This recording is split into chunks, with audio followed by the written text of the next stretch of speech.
People haven't been idle here, and that's the same for Canada too. It's small struggles that have occurred over time.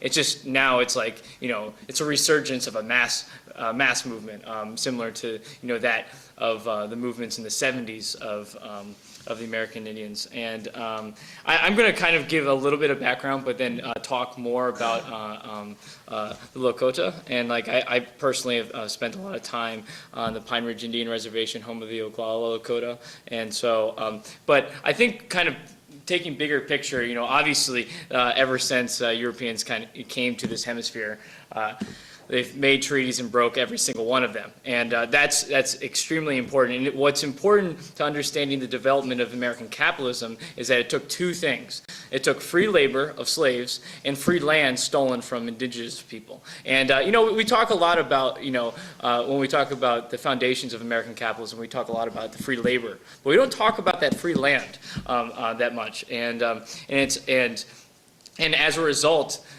what we're seeing, American Indians and First Nations in Canada are actually facing some of the harshest environmental destruction around them,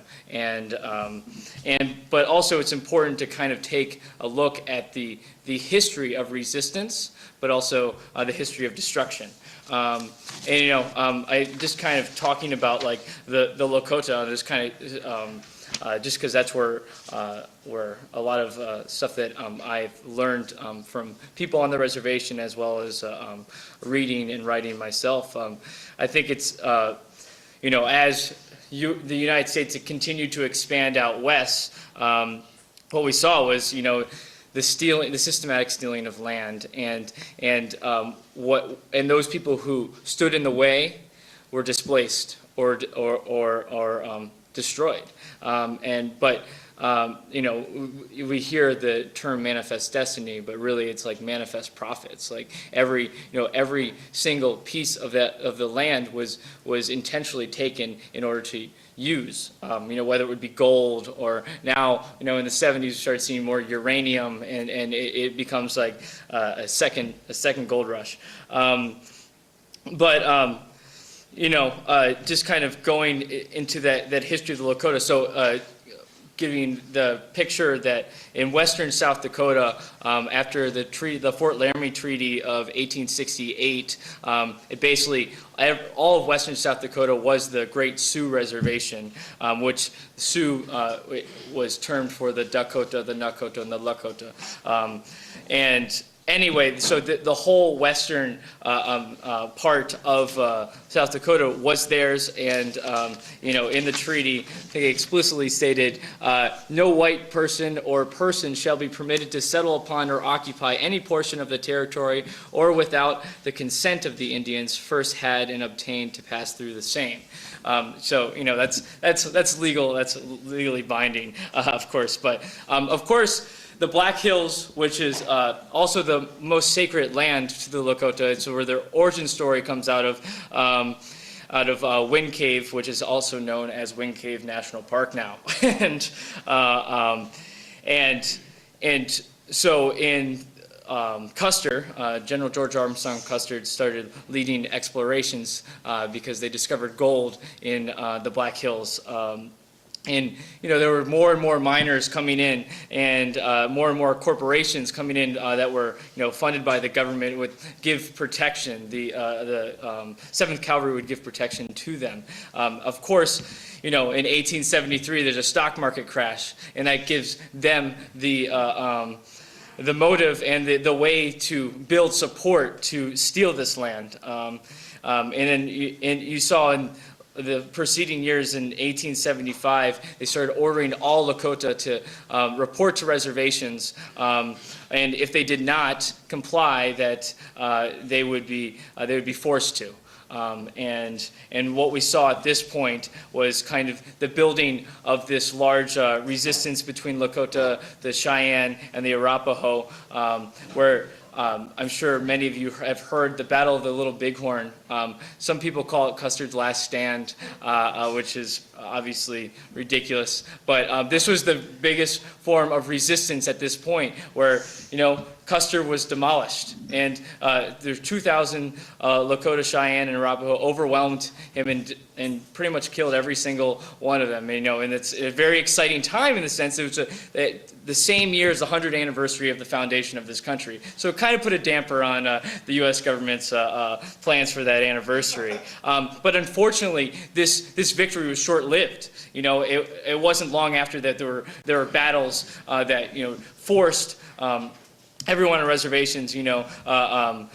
Crazy Horse, the Oglala Lakota warrior, was killed at Fort Robinson, Nebraska. The Hunkpapa Lakota leader, Sitting Bull, fled to Canada, but then later came back and was killed by BIA agents, the Bureau of Indian Affairs. And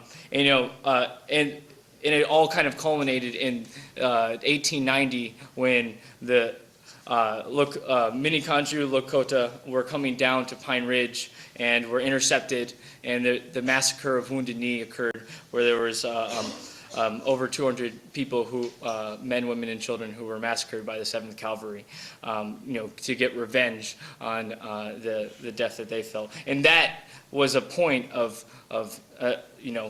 making sure everyone gets on these reservations. And at that point, 20 medals of honor were given to cavalry members during that time.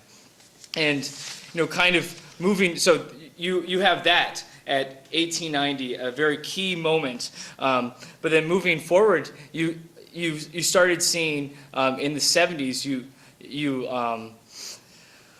there started to have a pan-Indian resistance movement, but before that, there was a systematic annihilation of culture. That needs to be understood. That there was this act called the Dawes Act, in which systematically broke up collective ownership of Indian people and sold off to give individual lots to the people, and then sold off the surplus to corporations and to individuals in the area.